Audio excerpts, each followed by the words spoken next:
Praise the Lord. கர்த்தருடைய நாமம் பரிசுத்தப்படுவதாக. இந்த நாளும் இயேசுவின் நாமத்தினால் உங்களுக்கு இனிய நாளாய் அமைவதாக.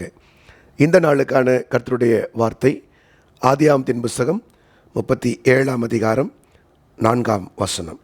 ஜெனசிஸ் 37:4. அவனுடைய சகோதரர் எல்லாரிலும் அவனை தங்கள் தகப்பன் அதிகமாய் நேசிக்கிறதை அவன் சகோதரர் கண்டபோது அவனோடே பட்சமாய் பேசாமல் அவனை பகைத்தார்கள்.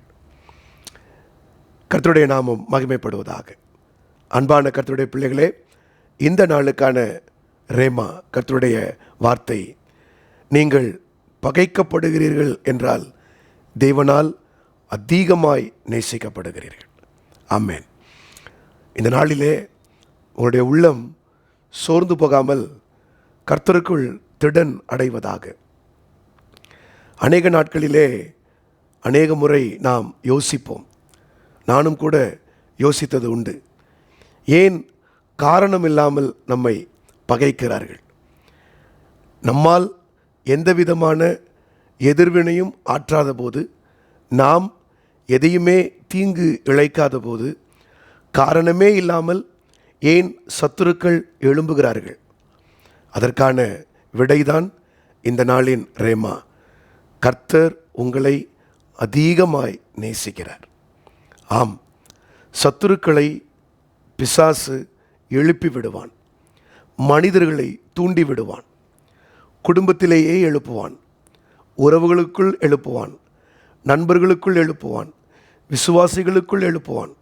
நீங்கள் யோசிக்கலாம், நான் எந்த தீமையும் செய்யாத போது ஏன் என்னை இப்படி பகைக்கிறார்கள்? அதற்கு காரணம் என்ன? தகப்பன் உங்களை அதிகமாய் நேசிக்கிறார்.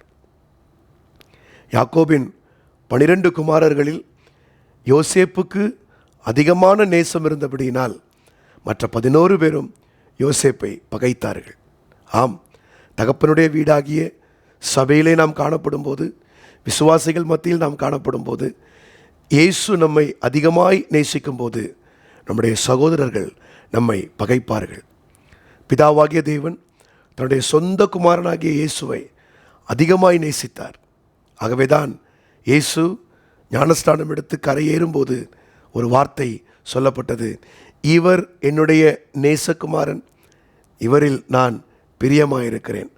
இந்த வார்த்தையை கேட்டது தான் அவருடைய சொந்த சகோதரர்கள், வேதபாரர்கள், பரிசேயர்கள், யூத ஜனங்கள், சொந்தத்திலே வந்தவர்கள், ஏன் ஒரு கட்டத்திலே அவருடைய தகப்பனும் தாயும் கூட யோசிக்கிற அளவுக்கு இயேசு பகைக்கப்பட்டார். ஆம் பிரியமானவர்களே, தேவன் நம்மீது அதிக நேசம் வைக்கும்போது சுற்றிலும் இருக்கிறவர்களால் பகைக்கப்படுவோம். சோர்ந்து போகாதிருங்கள். இதெல்லாம் ஒரு அடையாளம். நீங்கள் பகைக்கப்படுவது ஒரு அடையாளம். It is a sign that God the Father loves you so much.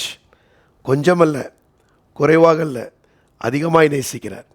அதிகமாய் தேவனால் நேசிக்கப்படும் போது மனிதர்களால் அதிகமாய் பகைக்கப்படுவோம். ஆனால் அதில் ஒரு காரியம், அதையும் நான் இன்றைக்கு உங்களுக்கு தேவனுடைய நாமத்தினால் சொல்லுகிறேன். சத்துருக்கள் தோற்கப்படுவார்களே ஒழிய நீங்கள் தோற்கடிக்கப்பட மாட்டீர்கள். நன்றாக கூர்ந்து கவனித்து பாருங்கள். உங்களை சுற்றி இருக்கிறவர்கள் அதிகமாய் பகைக்கும்போது, தேவனுடைய சிநேகம், அன்பு உங்கள் மீது அதிகமாக இருக்கும்போது, அந்த சத்துருக்களுக்கு தோல்வி உண்டாகி கொண்டே இருக்கும். அவர்கள் கலக்கமடைவார்கள், பயமடைவார்கள், திகிலடைவார்கள்.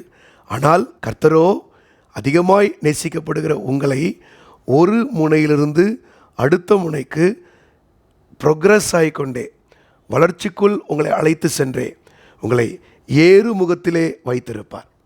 இதுதான் தேவன் உங்களுக்கு கொடுத்திருக்கிற மிகப்பெரிய அடையாளம். மகிழுங்கள், சந்தோஷமடையுங்கள், மகிழ்ந்து களி கூறுங்கள். தாவீது சொல்வது போல சொல்லுங்கள், என் சத்துரு என் மீது ஜெயம் கொள்ளாததினால் நீர் என் மீது பிரியமாயிருக்கிறீர் என்பதை அறிவேன். I know that my enemies are not overcoming me. எனக்கு ஒன்று நல்லா தெரியும், சத்துருக்கள் என்னை பகைத்தம்போது அவர்கள் தோற்று போகிறார்கள், நான் ஜெயிக்கிறேன். இதற்கு காரணம் என் தேவன் என் மீது அதிகமான நேசத்தை வைத்திருக்கிறார்.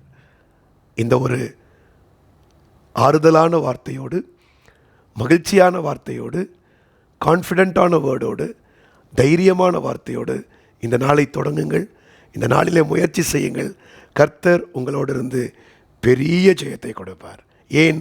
தேவன் உங்கள் மீது நேசம் வைக்கவில்லை, அதிகமான நேசம் வைக்கிறார். ஜெபிப்போமா?